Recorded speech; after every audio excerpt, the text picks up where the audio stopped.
Hello,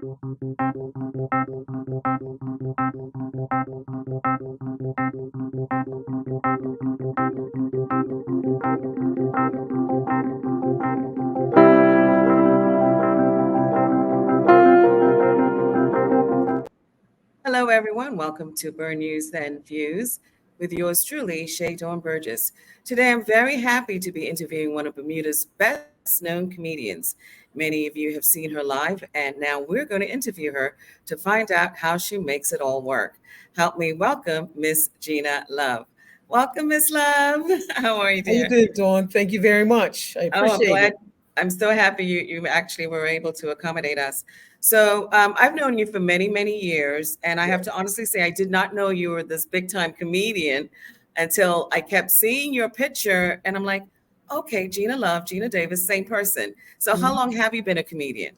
I believe I started in 19, excuse me, I'm sorry, in about 2002, 2003.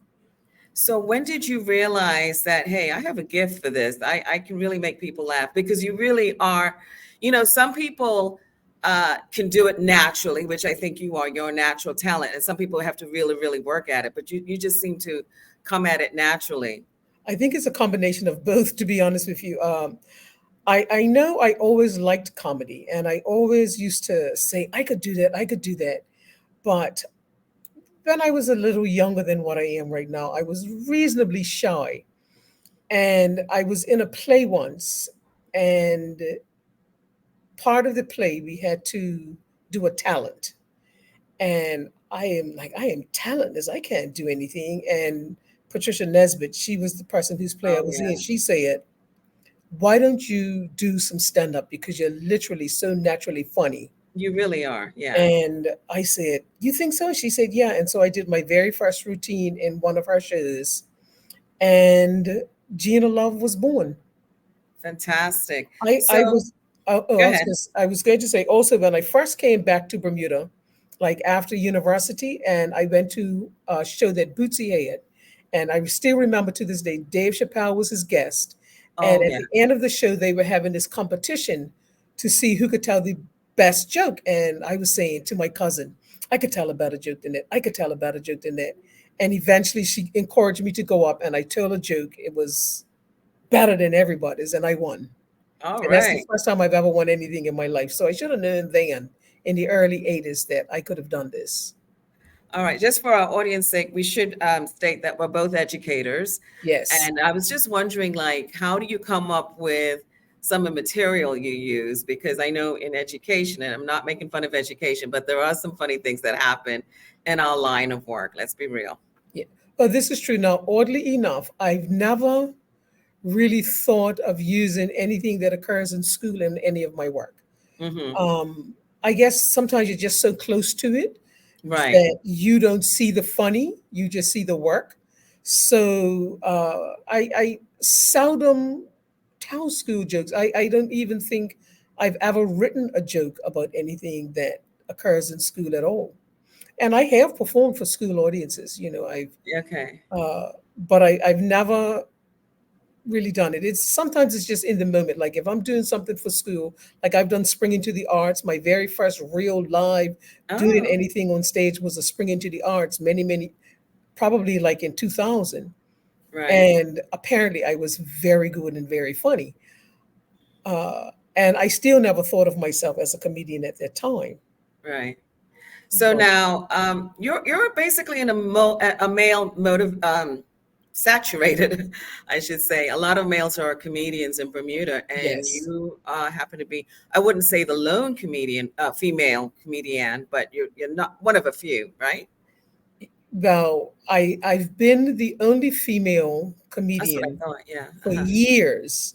And I believe just last year a young lady came out. I can't remember by her name, but I do know I'm related to her. Her father's my cousin. So it is a male saturated area. Uh, and I think I hold up with them. You With do. That was, yeah, that was, I do hold up with them well. There's no real competition or anything. I don't think if it is, I don't know anything about it. It's just In fact, we actually have a group of us that work together. We call ourselves the FNL crew, and it's seven of us that do it. And we work when we can, when we find a spot. We all seven of us perform. We run the whole organization. I am the only woman there. I'm also the oldest person there, and I might get ribbing sometimes about, you know, That was a question. Yeah. whatever the case may be, like that. But for the most part, no. And we work together well. I would call one of them up and say, listen, I'm running this joke. What do you think about it? How does this work? I also ask them for advice. If somebody asks me to do a show, I run it by my crew. What All do you right. think So about it? Yeah, let me change channels just a little bit. sure. So you have been a comedian for over 10 years, safely. Yeah, we can say that. Almost 20. Okay. Who is your favorite comedian? Yeah, comedian and comedian. I know you mentioned Dave Chappelle. Is he up there? I find him to be an extremely brilliant comedian. I will admit I love brilliant comedians. My favorites don't exist anymore. Oh, Richard Like Pryor? Richard Pryor, Okay. um, George Carlin, Robin Williams. Okay. Some of the female comedians that I like, I honestly say I don't remember their names, but I like female comedians as well. Now, one of the female comedians that I have great respect for, and I think she's up there, but she's kind of like underrated, and that is Tiffany Haddish. And she might be Okay. underrated, sort of like as a comedian, but I what I do like about her is that she pushes female comedians. Like she has a She show does. Yeah. called All Girls or something like that, and it's Uh-huh. all female comedians. And I like that. I like anybody that one. I love brilliant comedians. Like George Carlin is a wordsmith. And nobody does words like George He Carlin. he was really good. Yes, and what's his name? Robin Williams was just goofy, Hmm.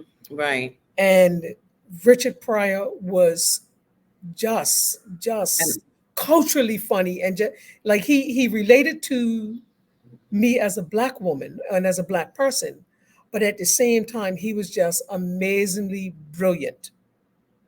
And as much as yeah, people hate to say it, I like Bill Cosby as well. He was a funny comedian. yeah. Mhm. All of the ones you mentioned, I actually are some of my favorites. I also want to add Chris Rock. I think Chris Rock is phenomenal. Dave Chappelle, without a doubt. Yeah, Um, Dave Chappelle. Kevin Hart, give or take. Yeah, I can go with him. Yeah, But they're it just all, depends. Yeah, yeah, it depends. Trevor So, Noah. Trevor oh, Noah. see, now I haven't seen that much of him. I know he used to be the host of the Daily Show, but I haven't seen that much of him. But I do hear a lot of people actually respond well to him, Yeah, he Trevor has Noah. some brilliant stand up. Yeah. Yeah. Interestingly enough, he's from South Africa. You're Mhm. from Bermuda. Have you used your culture in your comedy bit? Have you I been able to integrate the two or? I think that if I ever had an opportunity to perform overseas, that I can adjust what I do to ensure that it works well with a foreign audience. But most of the jokes I tell relate to Bermuda. They relate to what happens here, and they relate to myself. And I tell jokes about being a woman, uh, being a Can you big give us woman, one? being Can an you give old us woman. one? Oh my gracious, right on the spot like that. Okay, I'm gonna tell you the one joke, and it's a cultural joke, and one of the reasons why I enjoy doing it is because the audience gets it.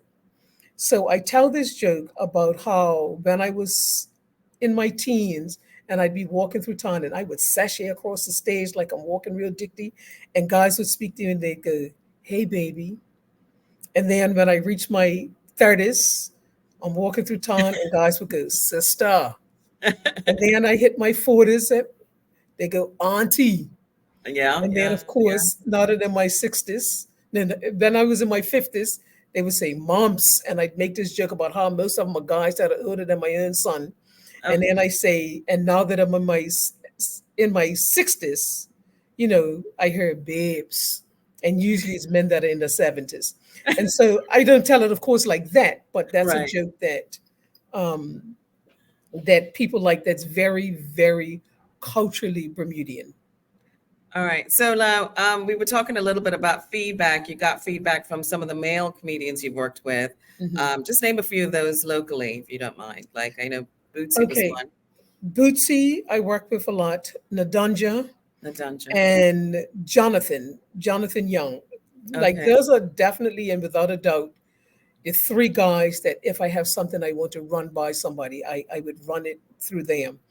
I respect their perspective, I respect their views, and I respect like their passion and their love for the art. Right. Mhm. Right. And so, And that doesn't negate the others. right. No, no, of It's course just that not. those are the three that I like. Eddie G. I just don't get an opportunity to converse with him as Hmm. much as I do with the others. Yeah. Okay. So shortly, you're going to be hosting an all-female entertainment show. You want to tell us about that? Yes, I was invited to perform with this group called Gas On Entertainment. Mm-hmm. It's run by this guy named, I'm smiling because I've been calling in the wrong name for years. It happens. And he just happened to mention that he can't stand the name I've been calling him, Benji, but his name is Benjamin or Ben or Big Mun. So he happened to ask me, I believe like in late November, whether or not I'd be interested in hosting a show that he's having in February. And of course I Okay. said yes. And he is hosting an all female, like they have two female DJs. One of them went to Cedar Bridge Academy. DJ LA, another young lady. I know DJ LA. Okay, Yeah. another young lady named DJ Nye. So those are the people that are playing for the night. And I hate to do this, but because I'm going to forget someone. But Pierre, she went Cedar Bridge. She's also Okay. performing. Chinyare, she didn't go Cedar Bridge, but I remember when she was a little girl, she's also performing. And I met another young lady named Kai. She's also going to be performing. Those are the ones I met. There are other female entertainers, and so I'll be hosting that night, and it'll be singing and DJing and whatnot. Okay. So Mhm. now you're pretty well established in the field now. I think most people in the island know who you are. What advice would you give to some upcoming young ladies who want to follow in your footsteps? I would say that you definitely want to make sure that you understand your audience, Mm-hmm. uh, because there are different audiences for different events, and so you always have to know who you're performing for, and you might have to adjust your material based on the audience that you're performing in front of. Keep working because it's work. Even I mean, I do this for part time, but comedy is always something that's on my mind. Right. And whenever something occurs, or whenever I say something, I take notes, or I open up my audio thing and I say it and I read it into my phone. Keep the work going. Constantly work. Make sure that Mm-hmm. you always. I'm not saying stay on alert and look for the funny, but recognize it when you see it and know that it's going to be used and practice, practice, practice. I can't say that you have to practice a lot. I I write notes. I practice in front of myself. I practice in my head. I practice on my friends when I'm having conversations with them. Right. I do it all the time. And again, like I said, I have you have to appeal to your audience. Like if I'm performing for a young audience, I have to start thinking as a 62-year-old woman, Mm-hmm. how do I make what I am going to say funny to a young audience And uh, relevant. Right. Yeah, and I get relevant? that. Yes, Yeah, I get that. and plus, I will admit most of the jokes I do about myself. And so Right. I've aged, and so I I still have material from when I was young. So a lot of stuff that I did when I was young, of course, I don't do it anymore.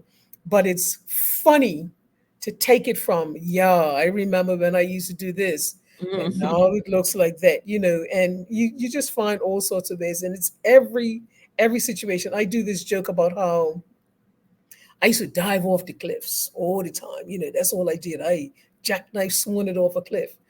And the last time I jackknife swung it off a cliff, this happens when you get old. If your body's not prepared, I stayed in the water for like 2 hours because I couldn't walk. Oh You know, my gosh. you mess yourself up a lot of times. Yeah. And so you definitely have to know who your audience is. I don't swear in my Oh, that's comedic good. acts at all. That's good. Um, and that's not to say in real life I probably don't say a few bad words, right? But on stage, I always know that I am an educator.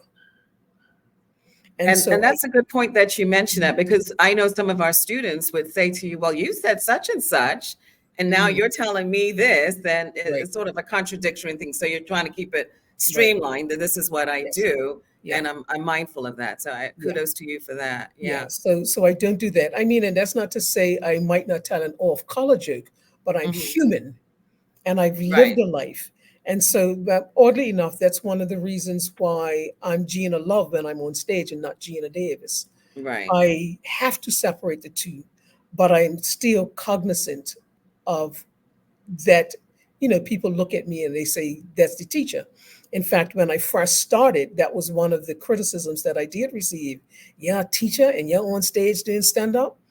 And I As if turned you're that into lying. part of my routine. Right. And I'll never forget it. I was at Ocean View one night performing, and I made the fact that, yes, I'm a teacher and whatnot. And one of my former students, because the students are too young to be in any show I'm in, but one of my former students shouted out, "That's right, Davis, and you didn't talk like that when you was in class," and which supported the fact that a comedian is a comedian and a teacher is a teacher, and I try not to make sure Mix the that two. they intertwine. Yeah. In But it will fact, happen from time to time. Let's be real. yeah, it I know happens. because Yeah, it happens yeah. from time to time. I mean, I work on stage in the schools sometimes. I haven't done it for years, but I do it. I've worked for church groups, and so you have to have material to appeal to all Yeah. kinds of audiences. I've done women's groups. I've done groups. I remember once performing for an audience, and I was the only Black person there Oh wow. in Bermuda, How did and so that go? I was funny. And it's interesting because I did start off um, with a color joke, just to ease the tension. Recognizing that I'm the only Black person here. But and so you can tell jokes like I think, in fact, I remember telling a joke that time about how there were two pregnant women in the audience. And I went to him. I said, "So you're pregnant? How's everything going?" And they're like, "Oh, so exciting!" And I said, as a Black woman, I didn't have an experience, being pregnant. Like, I was sitting up there looking at the, what do you call those things? The pregnancy test thing. Oh, Well, I'm okay. old enough. The rabbit died. That's what they were doing back in my day, and we Black women, we don't have that experience. We don't jump for joy when we find out we're pregnant. We're like, oh my gracious, how are we going to feed this type thing? There's silly jokes like that. Eases the tension, and so then you become human, and it becomes we are just old people. Okay. So So, you do that. Miss Love, I can't believe 20 minutes has gone by that quickly, but Oh, unfortunately, I know.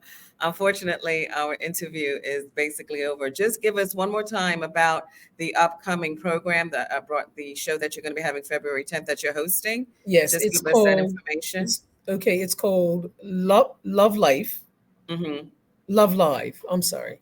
Love It's Live. Yes, and it's good, or Love Zone. You know what? I'm horrible at this. It's going to be held at Docksiders. We got that right. It's February going to 10th. February the 10th at 9 o'clock, and tickets can be purchased on the Sargasso Sea app. All right. Thank you so, Yeah. so much. All righty, folks. Listen, I want to thank you, Miss Love, aka Miss Davis, for being such a gracious guest. You really came through for me. Please support her and her upcoming female all-star cast in the showcase slated for February 10th. And the tickets are currently on sale at Sagasso C app. And can I Right? add that if they ever see anything by FNL, show up. All righty. Thank you so much. All righty, folks. I'm Shay Dawn Burgess. Thanks for joining us.